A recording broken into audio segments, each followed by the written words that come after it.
जय जगन्नाथ बंधुगण आज आम जानिबा 29 अगस्त 2024 गुरुवार दिनर मेष ठारू आरंभ करी मीन राशि पर्यंतर द्वादश राशि राशिफल विषय किंतु ता पूर्वर सर्वप्रथमे जानिबा आजिर पंजिका विषय। आज हेउची 29 अगस्त 2024 गुरुवार भाद्रव कृष्ण पक्ष एकादशी सिंह 14 दिन। आज आरद्रा नक्षत्र ओ मिथुन चंद्र। आजिर शुभ बेला प्रातः 5:37 रु दिवा 7:17 पर्यंत। आजिर सूर्योदय प्रातः 5:36। आजिर सूर्यास्त संध्या 6:12। आज कन्या राशि पुरुष ओ कुंभ राशि महिला मानक घात चंद्र एवं तुला ओ कुंभ राशिर घातबार। आज सिंह ओ आमिष भक्षण निषेध। तो बंधुगण आसंतु जानिबा आजिर राशिफल विषय। ता पूर्वर आम चैनल को जो मैंने नुआ करी आछंती तले थिवा लाल रंगर सब्सक्राइब बटन को दबाई आम चैनल को सब्सक्राइब करंतु ओ पाखरे थिवा घंटी बटन को दबाई ऑल रे सिलेक्ट करंतु काहेकि ना आमे अपलोड करिथिवा प्रत्येक वीडियो रो नोटिफिकेशन आपण सर्वप्रथमे पाई परिबे। तो प्रथमे जानिबा मेष राशि विषय। आज सामाजिक सेवा सहित संपृक्त व्यक्ति माने विशेष लाभ पाइबे। आपण जहाँ भी कार्य प्रारंभ करिबे सेथिरे आपण सफलता प्राप्त करिबे तथा आपणक पराक्रम रे वृद्धि हेब एवं निजर समस्त कार्य को तत्परता सहित समाप्त करिबे। आपणकर सामाजिक सर्कल वृद्धि पाइब। बंधु मानक सहाय्य रे किछि संपर्क गठन हेब जहाँ भविष्यत रे आपणको व्यावसायिक सफलता प्रदान करिब। पारिवारिक जीवन रे आपण पितामातांक सेवा करिवार सुजोग पाइबे तथा पारिवारिक परिवेश सुखद रहिब एवं अविवाहित व्यक्तिंक पई किछि उत्तम खबर पाइबार संभावना रहिछि। भाई मानक ठारू समस्त प्रकार सहयोग प्राप्ति हेब एवं परिवार रे सुख समृद्धि वृद्धि पाइब। गृहर छोट पिलामानंक सहित आपण उत्तम समय अतिबाहित करिबे एवं आर्थिक स्थिति सुदृढ़ हेबाकु लागिब। पिता किंबा पिता समान व्यक्तिंक स्नेह एवं आशीर्वाद पाइबे एवं सेमानंक परामर्श अनुसरण करिबा आपणक पई लाभदायक हेब। विद्यार्थी वर्गंकु मध्य सेमानंकर परिश्रम अनुଯାयी उपयुक्त परिणाम प्राप्ति हेब। किछि संचित योजना रे निवेश करिबा भविष्यत पई लाभदायक हेब। स्वास्थ्य अवस्था उत्तम अनुकूल रहिछि। आज आपण असहाय गरीब लोकंकु साहाय्य करंतु शुभ फल पाइबे। वृष राशि आज आपण निज मधुर वाणी द्वारा समस्तंकु प्रभावित करिबे। समाज रे आपणक सकारात्मक छबिर निर्माण हेब एवं आपण मान सम्मान प्राप्त करिबे। आपणक समस्त कार्य सफलतार सहित समाप्त हेब। छात्र छात्री माने निज अभिव्यक्ति क्षमतारे विकास अनुभव करिबे। कार्य क्षेत्र रे नूतन संपर्क लाभ प्रदान करिब। गृह नवीकरण किंबा परिवर्तन पई किछि योजना करिबे। संपत्ति किंबा अन्य कोनोसी प्रसंग रे परिवार रे चलीथिबा भूल बुझाबना कोनोसी व्यक्तिंक मध्यस्थतारे समाधान हेब किंतु परिवार रे अप्रत्याशित खर्च आसीपारे। आशा करा जाउथुवा कार्य गुड़िकरे विलंब हेब किंतु परिवार सदस्यंक पूर्ण समर्थन मिलिब। पारिवारिक दूरत्व शेष हेब एवं परस्पर मध्यरे प्रेम भाव रहिब। भाई भौणींक सहित आपण उत्तम समय व्यतीत करिबे। भाईंक पक्षरु सुखद समाचार मिलिब।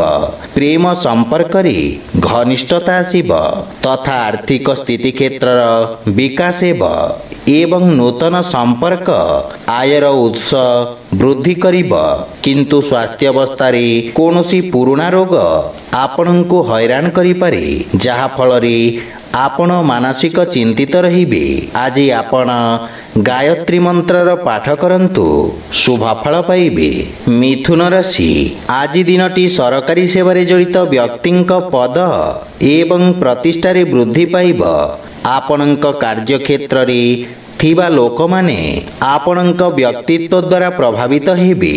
ଆପଣଙ୍କ ସ୍ଥଗିତ କାର୍ଯ୍ୟରେ ପ୍ରଗତି ହେବାରୁ ମନରେ ପ୍ରସନ୍ନତାର ଭାବ ରହିବ ଏବଂ ଆପଣ ସମସ୍ତଙ୍କୁ ସଂଯୋଗ କରି ଚାଲିବାର କ୍ଷମତା ପ୍ରାପ୍ତ କରିବେ ତଥା ଆପଣଙ୍କ ବାଣୀ ପ୍ରଭାବଶାଳୀ ରହିବ। କୋର୍ଟ କଚେରୀ ସମ୍ବନ୍ଧିତ ମାମଲାରେ ନିର୍ଣ୍ଣୟ ଆପଣଙ୍କ ସପକ୍ଷରେ ରହିବ। ବିଦ୍ୟାର୍ଥୀ ଛାତ୍ରଛାତ୍ରୀମାନେ ଉପକୃତ ହେବେ ଏବଂ ପିତାଙ୍କ ସହଯୋଗରୁ ଆପଣଙ୍କ ଅଟକିଥିବା କାର୍ଯ୍ୟ ଅଗ୍ରଗତି କରିବ। କିନ୍ତୁ ପରିବାରର ବରିଷ୍ଠ ସଦସ୍ୟଙ୍କ ସ୍ୱାସ୍ଥ୍ୟ ପ୍ରତି ବିଶେଷ ଯତ୍ନ ନିଅନ୍ତୁ ଏବଂ ପିତାମାତାଙ୍କର ସେବା କରନ୍ତୁ। ଜୀବନସାଥୀ ଆପଣଙ୍କ ବ୍ୟକ୍ତିତ୍ୱରେ ଆସିଥିବା ପରିବର୍ତ୍ତନ ଦ୍ୱାରା ପ୍ରଭାବିତ ହେବେ। ସନ୍ତାନ ପକ୍ଷରୁ ମଧ୍ୟ କୌଣସି ଶୁଭ ସମାଚାର ଆପଣଙ୍କ ଚିନ୍ତାକୁ ହ୍ରାସ କରିବ ଏବଂ ଅନାବଶ୍ୟକ ଖର୍ଚ୍ଚରେ ନିୟନ୍ତ୍ରଣ ଲାଗି ରହିବ। କିନ୍ତୁ ଆର୍ଥିକ ସ୍ଥିତି ଦୃଷ୍ଟିରୁ କୌଣସି ପ୍ରକାର ରିସ୍କ ନେବା ଉଚିତ ନୁହେଁ। ଯଦି କୌଣସି ନିବେଶ କରିବାକୁ ଚାହୁଁଛନ୍ତି ତାହେଲେ ପିତାଙ୍କ ପରାମର୍ଶ ଅବଶ୍ୟ ନିଅନ୍ତୁ ଏବଂ ସ୍ୱାସ୍ଥ୍ୟ ପ୍ରତି ସାବଧାନ ରୁହନ୍ତୁ। ଆଜି ଆପଣ ଭଗବାନ ଗଣେଶଙ୍କୁ ଦୁବ ଅର୍ପଣ କରନ୍ତୁ, ଶୁଭ ଫଳ ପାଇବେ। କର୍କଟ ରାଶି, ଆଜି ଦିନଟି ଆପଣଙ୍କ ପାଇଁ ସାମାନ୍ୟ ରହିବ। ସେଥିପାଇଁ ଆପଣଙ୍କ ଆଚରଣ ଏବଂ କାର୍ଯ୍ୟଦକ୍ଷତାର ବିଶେଷ ଧ୍ୟାନ ରଖନ୍ତୁ। ଆପଣଙ୍କ ପୂର୍ଣ୍ଣ ହେଉଥିବା କାର୍ଯ୍ୟରେ ମଧ୍ୟ ସମସ୍ୟା ଦେଖାଦେଇପାରେ। କୌଣସି ଅସୁରକ୍ଷିତ କାର୍ଯ୍ୟ ହାତକୁ ନିଅନ୍ତୁ ନାହିଁ। ଏକାଗ୍ରତାରେ ଅସ୍ଥିରତା ରହିବ। ଉଚ୍ଚ ଅଧିକାରୀଙ୍କ ସହିତ ମତଭେଦ ଦେଖାଦେବ, କିନ୍ତୁ ନିଜ ଉପରେ ବିଶ୍ୱାସ ରଖି କାର୍ଯ୍ୟ କରନ୍ତୁ। ସମସ୍ତ ସମସ୍ୟାର ଶୀଘ୍ର ସମାଧାନ ହେବ। ପାରିବାରିକ ଜୀବନରେ ପିତାଙ୍କ ସହିତ ବାଦ ବିବାଦର ସମ୍ଭାବନା ରହିଛି। ମାନସିକ ଚାପ ଆପଣଙ୍କ ନିଷ୍ପତ୍ତି ନେବା କ୍ଷମତାକୁ ପ୍ରଭାବିତ କରିବ, କିନ୍ତୁ ଆପଣ ନିଜ କାର୍ଯ୍ୟ ଯୋଜନାଗୁଡ଼ିକୁ ଗୁପ୍ତ ରଖନ୍ତୁ। ପିଲାମାନଙ୍କ ସହିତ ଶୁଭ ସମୟ ଅତିବାହିତ କରିବେ। ବୈବାହିକ ଜୀବନରେ ଅନାବଶ୍ୟକ ଖର୍ଚ୍ଚକୁ ନେଇ ଆପଣ ସାମାନ୍ୟ ଚିନ୍ତିତ ରହିବେ, କିନ୍ତୁ ଧୈର୍ଯ୍ୟ ସହିତ ଜୀବନସାଥୀଙ୍କ ଆଲୋଚନା କରିବା ଦ୍ୱାରା ସମସ୍ତ ସମସ୍ୟାର ସମାଧାନ ହେବ। ଆର୍ଥିକ ସ୍ଥିତି କ୍ଷେତ୍ରରେ ବକେୟା ଦେଇଥିବା ଅର୍ଥ ଫସି ରହିବ ଏବଂ ଏହା ଆପଣଙ୍କୁ ଆର୍ଥିକ ଅସୁବିଧାରେ ପକାଇପାରେ। ସେୟାର ମାର୍କେଟ ଆଦି ନିବେଶରୁ ଆପଣ ଦୂରେଇ ରୁହନ୍ତୁ ଏବଂ ଯାନବାହନ ଦୁର୍ଘଟଣାର ମଧ୍ୟ ସମ୍ଭାବନା ରହିଛି।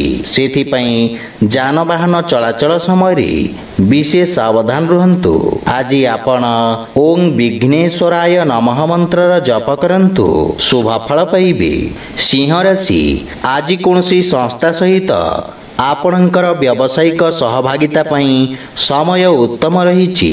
ବାଣିଜ୍ୟ ବ୍ୟବସାୟରେ ଲାଭର ସ୍ଥିତି ବୃଦ୍ଧି ପାଇବ ଏବଂ ରୋଜଗାର କ୍ଷେତ୍ରରେ ସଫଳତାର ସମ୍ଭାବନା ରହିଛି। କୌଣସି ବହୁ ପ୍ରତୀକ୍ଷିତ ଶୁଭ ସମାଚାର ମିଳିବାର ପ୍ରବଳ ଯୋଗ ରହିଛି। ଆପଣଙ୍କର ସାମାଜିକ ସର୍କଲରେ ବୃଦ୍ଧି ଘଟିବ, ଯାହା ପରିସ୍ଥିତି ଅନୁଯାୟୀ ଆପଣଙ୍କ ବ୍ୟବସାୟରେ ପରିବର୍ତ୍ତନ ଆଣିବାରେ ସାହାଯ୍ୟ କରିବ। ଭବିଷ୍ୟତ ଯୋଜନା ପାଇଁ ଅନୁଭବୀ ବ୍ୟକ୍ତିଙ୍କ ପରାମର୍ଶ ସହାୟକ ହେବ ଏବଂ ପାରିବାରିକ ଜୀବନରେ ପିତାଙ୍କ ସହିତ ସମ୍ପର୍କ ସୁଦୃଢ଼ ହେବ ଏବଂ ପରିବାରରେ କୌଣସି ଗୁରୁତ୍ୱପୂର୍ଣ୍ଣ ପ୍ରସଙ୍ଗ ଉପରେ ଆଲୋଚନା କରିବେ। ସନ୍ତାନ ପକ୍ଷରୁ ମଧ୍ୟ କୌଣସି ସୁଖଦ ସମାଚାର ଆପଣଙ୍କୁ ଖୁସି କରିବ ଏବଂ ସନ୍ତାନଙ୍କ ଉନ୍ନତି ହେବ। ଆପଣଙ୍କ କାର୍ଯ୍ୟକ୍ଷେତ୍ରରେ ଚାଲିଥିବା ସମସ୍ୟା ଗୁଡ଼ିକରେ ବନ୍ଧୁମିତ୍ର ଆପଣଙ୍କୁ ସାହାଯ୍ୟ କରିବେ। ପ୍ରେମ ଜୀବନରେ ନୂତନ ଉତ୍ସାହ ଅନୁଭବ କରିବେ, କିନ୍ତୁ ଆପଣଙ୍କ ଭାଷା ଓ ଭାଷା ଶୈଳୀ ପ୍ରତି ଧ୍ୟାନ ଦେବା ଆବଶ୍ୟକ। ଆର୍ଥିକ ସ୍ଥିତି ସୁଦୃଢ଼ ହେବ, କିନ୍ତୁ ଅତ୍ୟଧିକ କାର୍ଯ୍ୟବ୍ୟସ୍ତତା ଆପଣଙ୍କ ସ୍ୱାସ୍ଥ୍ୟାବସ୍ଥାକୁ ପ୍ରଭାବିତ କରିବ। ଆଜି ଆପଣ ଗୋମାତାଙ୍କୁ ଖାଇବାକୁ ଦିଅନ୍ତୁ, ଶୁଭ ଫଳ ପାଇବେ।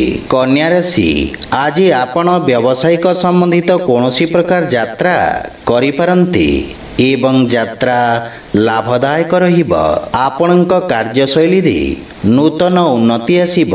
ରାଜକୀୟ କ୍ଷେତ୍ରରେ କାର୍ଯ୍ୟରତ ବ୍ୟକ୍ତିଙ୍କ ପାଇଁ ପଦୋନ୍ନତିର ସମ୍ଭାବନା ରହିଛି ଏବଂ ଆପଣଙ୍କର ଦାୟିତ୍ୱ ତଥା ଅଧିକାରରେ ବୃଦ୍ଧି ପାଇବ। ବିଦ୍ୟାର୍ଥୀମାନଙ୍କ ପାଇଁ ପୂର୍ବରୁ ଦିଆଯାଇଥିବା ପ୍ରତିଯୋଗୀ ପରୀକ୍ଷାର ପରିଣାମ ସୁଖଦ ହେବ। ଅନଲାଇନ୍ ସାକ୍ଷାତକାରରେ ଆପଣ ସଫଳତା ପ୍ରାପ୍ତ କରିବେ। ପାରିବାରିକ ଜୀବନରେ ମାତା ପିତା ଆପଣଙ୍କ ପ୍ରତି ଗୌରବାନ୍ୱିତ ଅନୁଭବ କରିବେ ଏବଂ ପରିବାର ସଦସ୍ୟଙ୍କ ସମ୍ପୂର୍ଣ୍ଣ ସମର୍ଥନ ମିଳିବ। ପିତାଙ୍କ ମାର୍ଗଦର୍ଶନରେ ନିଆଯାଇଥିବା ନିଷ୍ପତ୍ତି ସଫଳ ସିଦ୍ଧ ହେବ ଏବଂ ଆପଣ ବିଦେଶରୁ ଶୁଭ ସମାଚାର ପ୍ରାପ୍ତ କରିବେ। ପ୍ରେମ ଜୀବନରେ ମଧୁରତା ଆସିବ। ବୈବାହିକ ଦାମ୍ପତ୍ୟ ଜୀବନ ସୁଖମୟ ହେବ, କିନ୍ତୁ ବନ୍ଧୁମାନଙ୍କ ଠାରୁ କିଛି ନିରାଶାର ଭାବ ରହିବ। ଆର୍ଥିକ ସ୍ଥିତି କ୍ଷେତ୍ରରେ ଆଜି କାହାକୁ ଋଣ ଦେବା ନେବା ଠାରୁ ଦୂରେଇ ରୁହନ୍ତୁ, ଅନ୍ୟଥା ଦିଆଯାଇଥିବା ଟଙ୍କା ଫେରସ୍ତରେ ସନ୍ଦେହ ରହିବ ଏବଂ ମାତାଙ୍କ ସ୍ୱାସ୍ଥ୍ୟାବସ୍ଥାକୁ ନେଇ ଆପଣ ସାମାନ୍ୟ ଚିନ୍ତିତ ରହିବେ। ଆଜି ଆପଣ ଗୋପାଳ ସହସ୍ର ନାମର ପାଠ କରନ୍ତୁ, ଶୁଭ ଫଳ ପାଇବେ। ତୁଳା ରାଶି, ଆଜି ଆପଣ ଆଳସ୍ୟକୁ ତ୍ୟାଗ କରି କାର୍ଯ୍ୟକ୍ଷେତ୍ରରେ ନୂତନ ଉର୍ଜାର ସଞ୍ଚାର କରିବେ ଏବଂ କାର୍ଯ୍ୟକ୍ଷେତ୍ରରେ ଉନ୍ନତି ହେବ। ସରକାରୀ କୋର୍ଟ କଚେରୀ ବାଦ ବିବାଦର ନିର୍ଣ୍ଣୟ ଆପଣଙ୍କ ସପକ୍ଷରେ ରହିବ। ଯୋଜନାବଦ୍ଧ ଭାବରେ କରାଯାଇଥିବା ସମସ୍ତ କାର୍ଯ୍ୟରେ ଆପଣ ଉପକୃତ ହେବେ ଏବଂ ଆପଣ ସଫଳତା ପାଇବେ। ଆପଣଙ୍କ ଦ୍ୱାରା କରାଯାଇଥିବା ଧାର୍ମିକ କାର୍ଯ୍ୟ ଆପଣଙ୍କ ସମ୍ମାନ ବୃଦ୍ଧି କରିବ। ବ୍ୟବସାୟିକ ସମ୍ପର୍କ ଲାଭବାନ ହେବ। ପାରିବାରିକ ଜୀବନରେ ଭାଇମାନଙ୍କ ଠାରୁ ସାହାଯ୍ୟ ସହଯୋଗ ମିଳିବ ଏବଂ ପରିବାର ସଦସ୍ୟ ଆପଣଙ୍କ କଥାରେ ପ୍ରଭାବିତ ହେବେ। ପାରିବାରିକ ସମ୍ପତ୍ତି ମିଳିବାର ମଧ୍ୟ ଯୋଗ ରହିଛି।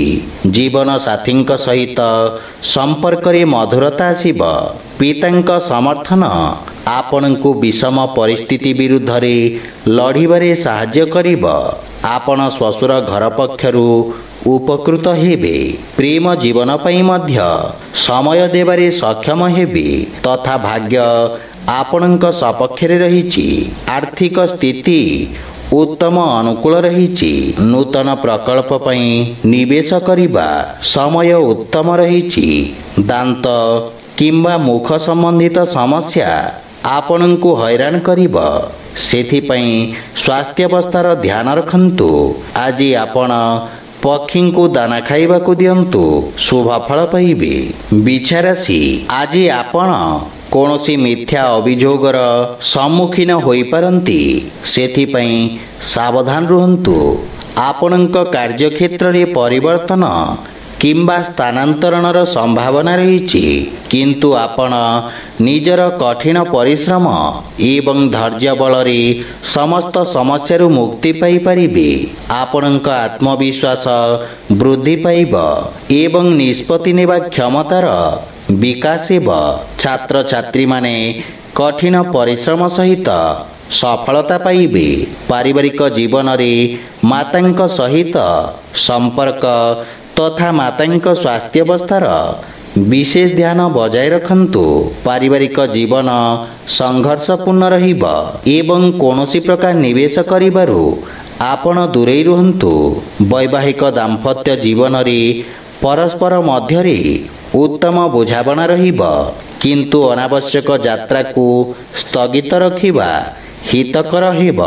ଆର୍ଥିକ ସ୍ଥିତି କ୍ଷେତ୍ରରେ ଆୟବ୍ୟୟକୁ ସନ୍ତୁଳନ କରିବା କଷ୍ଟକର ହେବ, ସେଥିପାଇଁ ଅନାବଶ୍ୟକ ଖର୍ଚ୍ଚରୁ ଦୂରେଇ ରୁହନ୍ତୁ। ମୁଣ୍ଡବିନ୍ଧା କିମ୍ବା ଗଣ୍ଠି ପୀଡ଼ା ଜନିତ ସମସ୍ୟା ଆପଣଙ୍କୁ ହଇରାଣ କରିବ, ସେଥିପାଇଁ ସ୍ୱାସ୍ଥ୍ୟ ପ୍ରତି ବିଶେଷ ଧ୍ୟାନ ଦିଅନ୍ତୁ। ଆଜି ଆପଣ ମହାମୃତ୍ୟୁଞ୍ଜୟ ମନ୍ତ୍ରର ପାଠ କରନ୍ତୁ, ଶୁଭ ଫଳ ପାଇବେ। ଧନୁରାଶି, ଆଜି ସହଭାଗିତାରେ ଏକ ନୂତନ ବ୍ୟବସାୟ ପ୍ରାରମ୍ଭ କରିବା ପାଇଁ ସମୟ ଶୁଭ ରହିଛି। ସରକାରୀ କ୍ଷେତ୍ରରେ କାର୍ଯ୍ୟରତ ବ୍ୟକ୍ତିମାନେ ଉପକୃତ ହେବେ। ଛାତ୍ରଛାତ୍ରୀମାନଙ୍କୁ ଶିକ୍ଷକଙ୍କ ପ୍ରୋତ୍ସାହନ ମିଳିବ ଏବଂ ଔଷଧ ସମ୍ବନ୍ଧିତ ବ୍ୟବସାୟୀମାନେ ବିଶେଷ ଲାଭବାନ ହେବେ। କୌଣସି ମହିଳା ବନ୍ଧୁଙ୍କ ସହଯୋଗରୁ ବ୍ୟବସାୟିକ ଲାଭ ହେବ। ପାରିବାରିକ ଜୀବନରେ ଯଦି ଆପଣ ଜୀବନସାଥୀଙ୍କ ସହିତ ଏକ ନୂତନ ବ୍ୟବସାୟ ପ୍ରାରମ୍ଭ କରିବାକୁ ଯୋଜନା କରୁଛନ୍ତି, ସେଥିରେ ସଫଳତା ମିଳିବ ତଥା ପାରିବାରିକ ସୁଖ ସମୃଦ୍ଧତା ବୃଦ୍ଧି ପାଇବ ଏବଂ ପରିବାର ସଦସ୍ୟଙ୍କ ସମ୍ପୂର୍ଣ୍ଣ ସମର୍ଥନ ଆପଣଙ୍କ ଉପରେ ଲାଗି ରହିବ। ପିତାମାତାଙ୍କ ଆଶୀର୍ବାଦ ଏବଂ ମାର୍ଗଦର୍ଶନ ଦ୍ୱାରା ଆପଣ ଉପକୃତ ହେବେ। ପ୍ରେମ ସମ୍ପର୍କକୁ ସ୍ଥାୟୀ ସମ୍ପର୍କରେ ପରିଣତ କରିବାର ପ୍ରୟାସ ସଫଳ ହେବ। ବ୍ୟବସାୟରେ ନୂତନ ନିବେଶକଙ୍କ ସନ୍ଧାନରେ ସଫଳତା ପାଇବେ ଏବଂ ନୂଆ ନୂଆ ସ୍ରୋତରୁ ଆୟ ବୃଦ୍ଧି ପାଇବ। ରକ୍ତ ସମ୍ବନ୍ଧିତ ବିକାର ପ୍ରତି ଆପଣ ସାବଧାନ ରୁହନ୍ତୁ ଏବଂ ସ୍ୱାସ୍ଥ୍ୟ ନିୟମକୁ ସମ୍ପୂର୍ଣ୍ଣ ଭାବରେ ଅନୁସରଣ କରନ୍ତୁ। ଆଜି ଆପଣ ଭୋକିଲା ବ୍ୟକ୍ତିଙ୍କୁ ଭୋଜନ ଦାନ କରନ୍ତୁ, ଶୁଭ ଫଳ ପାଇବେ। ମକର ରାଶି, ଆଜି ସରକାରୀ କ୍ଷେତ୍ରର ବ୍ୟବସାୟୀମାନେ ଉପକୃତ ହେବେ। ଦୈନିକ ବ୍ୟବସାୟୀମାନଙ୍କ ପାଇଁ ସ୍ଥିତି ସାମାନ୍ୟ ରହିବ ଏବଂ ଆପଣ ନିଜ ସମସ୍ତ ବିରୋଧୀ ଓ ଶତ୍ରୁଙ୍କୁ ପରାସ୍ତ କରି ସଫଳତାର ସହିତ ନିଜ ସମସ୍ତ ଲକ୍ଷ୍ୟ ହାସଲ କରିବେ। ବନ୍ଧୁମିତ୍ରଙ୍କ ସହଯୋଗରେ ସମସ୍ତ କାର୍ଯ୍ୟ ସଫଳ ହେବ। ଛାତ୍ରଛାତ୍ରୀମାନଙ୍କୁ ଗୁରୁଜନଙ୍କ ଆଶୀର୍ବାଦ ପ୍ରାପ୍ତି ହେବ। ପାରିବାରିକ ଜୀବନରେ ପୈତୃକ ସମ୍ପତ୍ତି ମିଳିବାର ମଧ୍ୟ ସମ୍ଭାବନା ରହିଛି ଏବଂ ପାରିବାରିକ ସୁଖ ସମୃଦ୍ଧତା ବୃଦ୍ଧି ପାଇବ। ପିତାମାତାଙ୍କ ସମର୍ଥନ ଏବଂ ଭବିଷ୍ୟତ ଯୋଜନା ବିଷୟରେ ଆଲୋଚନା କରିବେ ତଥା ସମସ୍ୟାର ସମାଧାନ ଖୋଜିବାରେ ସଫଳ ହେବେ। କିନ୍ତୁ ପାରିବାରିକ କଳହରୁ ଆପଣ ଦୂରେଇ ରୁହନ୍ତୁ ଏବଂ ପରିବାର ସଦସ୍ୟଙ୍କ ସ୍ୱାସ୍ଥ୍ୟାବସ୍ଥାର ଯତ୍ନ ନିଅନ୍ତୁ। ପ୍ରେମ ଜୀବନରେ ବାଣୀର କଠୋରତା ହେତୁ ସମ୍ପର୍କରେ ଫାଟ ସୃଷ୍ଟି ହୋଇପାରେ, ସେଥିପାଇଁ ବାଦ ବିବାଦ ଯୁକ୍ତିତର୍କରୁ ଦୂରେଇ ରହିବା ଉଚିତ। ଆର୍ଥିକ ସ୍ଥିତି ସାମାନ୍ୟ ରହିବ। ଯଦି ଆପଣ କୌଣସି ବ୍ୟବସାୟିକ ଋଣ କିମ୍ବା ନିବେଶ ପାଇଁ ପ୍ରୟାସ କରୁଛନ୍ତି, ତାହେଲେ କୌଣସି ପରିଚିତ ବ୍ୟକ୍ତିଙ୍କ ସାହାଯ୍ୟ ପାଇବାର ସମ୍ଭାବନା ରହିଛି। ସ୍ୱାସ୍ଥ୍ୟ ଉତ୍ତମ ଅନୁକୂଳ ରହିବ, କିନ୍ତୁ ପିତାଙ୍କ ସ୍ୱାସ୍ଥ୍ୟାବସ୍ଥାର ବିଶେଷ ଧ୍ୟାନ ରଖନ୍ତୁ। ଆଜି ଆପଣ ହନୁମାନ ଚାଳିଶା ପାଠ କରନ୍ତୁ, ଶୁଭ ଫଳ ପାଇବେ। କୁମ୍ଭ ରାଶି, ଆଜି ଆପଣ ଉତ୍ତମ ରୋଜଗାରର ଅବସର ପାଇବେ। ବିଦ୍ୟାର୍ଥୀ ଛାତ୍ରଛାତ୍ରୀମାନଙ୍କୁ ଶିକ୍ଷାଗତ ପ୍ରତିଯୋଗିତାରେ ଉତ୍ତମ ସଫଳତା ପ୍ରାପ୍ତି ହେବାର ଯୋଗ ରହିଛି। ବାଣିଜ୍ୟ ବ୍ୟବସାୟ କ୍ଷେତ୍ରରେ ଧୀର କିନ୍ତୁ ସକାରାତ୍ମକ ପ୍ରଗତି ହେବ, ଯାହାଫଳରେ ଆପଣ ମାନସିକ ସନ୍ତୁଷ୍ଟି ଅନୁଭବ କରିବେ। ସାମାଜିକ କାର୍ଯ୍ୟକ୍ଷେତ୍ରରେ ଜଡ଼ିତ ବ୍ୟକ୍ତି ଉତ୍ତମ ସଫଳତା ପାଇବା ସହିତ ସମ୍ମାନ ମଧ୍ୟ ପାଇବେ। ପାରିବାରିକ ଜୀବନରେ ମାତାଙ୍କ ସହିତ ଥିବା ମନୋମାଳିନ୍ୟ ଦୂର ହେବ ଏବଂ ପାରିବାରିକ ବାତାବରଣରେ ଶାନ୍ତି ସୌହାର୍ଦ୍ଦ୍ୟ ଲାଗି ରହିବ। ସନ୍ତାନଙ୍କ ଉନ୍ନତିରୁ ଆପଣ ବିଶେଷ ଆନନ୍ଦ ପ୍ରାପ୍ତ କରିବେ ଏବଂ ସନ୍ତାନ ଆପଣଙ୍କ ଆଜ୍ଞାର ପାଳନ କରିବେ। ଜୀବନସାଥୀଙ୍କ ସହଯୋଗରୁ ଆପଣଙ୍କ ସମସ୍ତ କାର୍ଯ୍ୟ ସଫଳ ହେବ ଏବଂ ଆର୍ଥିକ ସ୍ଥିତି ମଧ୍ୟମ ରହିବ। କିନ୍ତୁ ଇଚ୍ଛାକୃତ ଲାଭ ପାଇବା ପାଇଁ ବ୍ୟବସାୟରେ ଅଧିକ ପ୍ରୟାସ କରିବାର ଆବଶ୍ୟକତା ରହିଛି। ସ୍ୱାସ୍ଥ୍ୟାବସ୍ଥାରେ ସୁଧାର ହେବ, କିନ୍ତୁ ଅତ୍ୟଧିକ ଧାଁ ଦୌଡ଼ା କାରଣରୁ ଶାରୀରିକ ଥକାପଣ ଅନୁଭବ କରିବେ। ଆଜି ଆପଣ ବଜରଙ୍ଗ ବାଣ ପାଠ କରନ୍ତୁ, ଶୁଭ ଫଳ ପାଇବେ। ମୀନ ରାଶି, ଆଜି ଆପଣ ନିଜ ଭବିଷ୍ୟତ ଯୋଜନା ଗୁଡ଼ିକ ଉପରେ ବିଚାର ବିମର୍ଶ କରିବେ ଏବଂ ବାଣିଜ୍ୟ ବ୍ୟବସାୟରେ କରୁଥିବା ବିସ୍ତାର ଯୋଜନା ଉପରେ ଅବହେଳା ନ କରି ଗମ୍ଭୀର ଭାବରେ କାର୍ଯ୍ୟ କରିବେ, କାରଣ ଏହି ଯୋଜନା ଗୁଡ଼ିକ ଆପଣଙ୍କ ପାଇଁ ଲାଭଦାୟକ ପ୍ରମାଣିତ ହେବ। ସରକାରୀ ସେବା କରୁଥିବା ବ୍ୟକ୍ତିଙ୍କ ଉପରେ କାର୍ଯ୍ୟର ଅଧିକ ଚାପ ରହିବ, କିନ୍ତୁ ସମସ୍ତ ପ୍ରକାର ନିବେଶ ଏବଂ କାରବାରରେ ପୂର୍ଣ୍ଣ ସାବଧାନ ରୁହନ୍ତୁ। କାର୍ଯ୍ୟଶୈଳୀର ସ୍ୱ ଅବଲୋକନ କରିବାର ଅବସର ମିଳିବ। ମାନସିକ ଶାନ୍ତି ବଜାୟ ରଖିବା ଦ୍ୱାରା ଆପଣ ସମସ୍ତ ସୁଯୋଗର ଲାଭ ଉଠାଇବାରେ ସଫଳତା ପାଇବେ। ଛାତ୍ରଛାତ୍ରୀମାନେ ଅତ୍ୟଧିକ ଆତ୍ମବିଶ୍ୱାସର ଶିକାର ହୋଇପାରନ୍ତି। ମାତାଙ୍କ ସହିତ କିଛି ମନମାଳିନ୍ୟର ସ୍ଥିତି ରହିବ, କିନ୍ତୁ ଅନାବଶ୍ୟକ ଖର୍ଚ୍ଚ ହେତୁ ଆର୍ଥିକ ସ୍ଥିତି ଖରାପ ହୋଇପାରେ। ସେଥିପାଇଁ ଅନାବଶ୍ୟକ ଖର୍ଚ୍ଚ ଉପରେ ଧ୍ୟାନ ରଖନ୍ତୁ। ସମ୍ପର୍କୀୟ ଓ ଭାଇ ଭଉଣୀଙ୍କ ସହିତ ମତଭେଦ ଉତ୍ପନ୍ନ ହେବ, ସେଥିପାଇଁ ସମ୍ପର୍କକୁ ମଧୁର ରଖନ୍ତୁ। କିନ୍ତୁ ପିତାଙ୍କ ମାର୍ଗଦର୍ଶନରୁ ଆପଣ ଉପକୃତ ହେବେ।